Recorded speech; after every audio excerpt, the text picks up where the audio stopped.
İribuynuzlu heyvanlar arasında dabaq xəstəliyinin yayılması ilə bağlı bəzi xəbərlər paylaşılıb. Bu da sakinlər arasında ət məhsullarına qarşı müəyyən şübhələr yaradır. Bundan başqa bəzi iddialar da var ki, ölkə xaricindən xəstə heyvanlar kəsilərək Bakıya göndərilir. Bu həm bölgələrdə, həm də şəhərdəki sakinlərdə müəyyən narahatlıq oyadıb. Elə məsələ ilə bağlı üz tutduq biz də ət dükanlarından birinə ki, bunu satıcıların özlərindən daha dəqiq öyrənək. Bizim də məlumatımız var ki, həqiqətən Azərbaycanda dabaq xəstəliyi var malda. Malı kəsilən vaxtda satan hər bir insan, əgər o malda xəstəlik varsa, birinci o xəstəliyi o adam tutmalıdır. Ancaq o satan adamın vicdanı varsa, birinci növbədə özünü düşünüb, o xəstə malı satmamalıdır. Biz o malı alanda birinci növbədə sağlamlıq kağızını alırıq. Qiymət artımı yoxdur, ancaq onu bilirik ki, müştərilərin azalması nəzərə çarpır. Xəstəlik yoxdur. O boş söhbət, hamısı panika buraxır ki, yəni ki, dabaq xəstəliyi var nədir? O avqust ayındaydı, o da oldu, qutardı, getdi. Çox adam düz deyirsiniz. O baxırdı, almırdı. Qaçmışdı, klientdə gəlmirdi.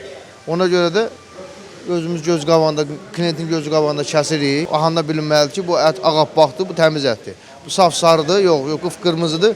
Onu bilsəniz ki, yəni ki, bu ətdə yaxşılıq yoxdur. Ətdə nə xəstəlik var? Dabaq heyvanında olur, onda müalicə eləyirlər, keçir gedir də. Niyə deyir, nəyə görə deyir? Elə ki, bu millətin düşmanıdırlar. Xəstə olsa onu qoymazlar heç bu ölkəyə gələk. Qida nəzarət təşkilatı var, yəqin onlar yoxlayır. İndi hələ belə mən şayələri eşitməmişəm, bilmirəm. İndi var, düzdür, yalanını bilmirəm. Yaxşıdır, pis deyil. Qiymətlərdə də endirim olsa, yəqin ki, əhali ucuz alar.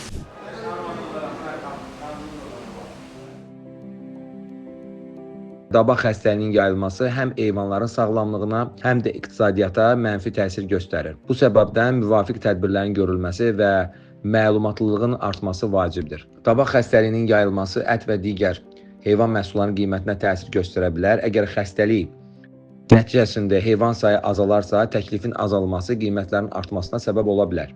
Bununla yanaşı, idxalın artması qiymətlərin stabilləşməsinə də kömək edə bilər. İdxalı da bağlı məsələlərə gəlincə isə, keçən illə müqayisədə bu il ət idxalı artıb və bu dəyişikliklər əsasən daxili istehsalın səviyyəsi və xəstəliklər və bazar tələbatı ilə əlaqədar ola bilər. Əgər xəstəlik nəticəsində daxili istehsalat azalarsa, idxalın artması ehtimalı mövcuddur.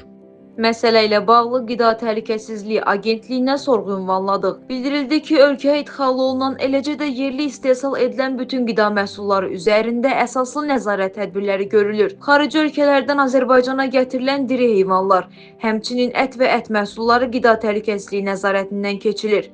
Agentlik tərəfindən həmin ixracatçı ölkədəki epizodik vəziyyətə uyğun olaraq öncədən yüklərin ölkəyə gətirilməsinə icazə verilir.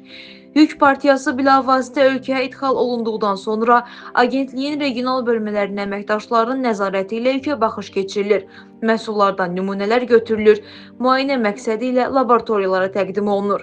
Laborator analiz nəticələri qida təhlükəsizliyi tələblərinə cavab verdikdə yükə müvafiq sənəd verilir və dövriyyəyə buraxılır. Eyni zamanda belə məhsulların emalı, daşınması, satışı, dövriyyəsi zamanı bir sıra tələblərə, o cümlədən etiketlənməyə, saxlama şəraitinə, temperatur rejiminə və digər qaydalara riayət edilməlidir. Agentlik istehlakçılara tövsiyə edir ki, məhsul alarkən satıcıdan onun müşahidə edici sənədlərini tələb etsinlər.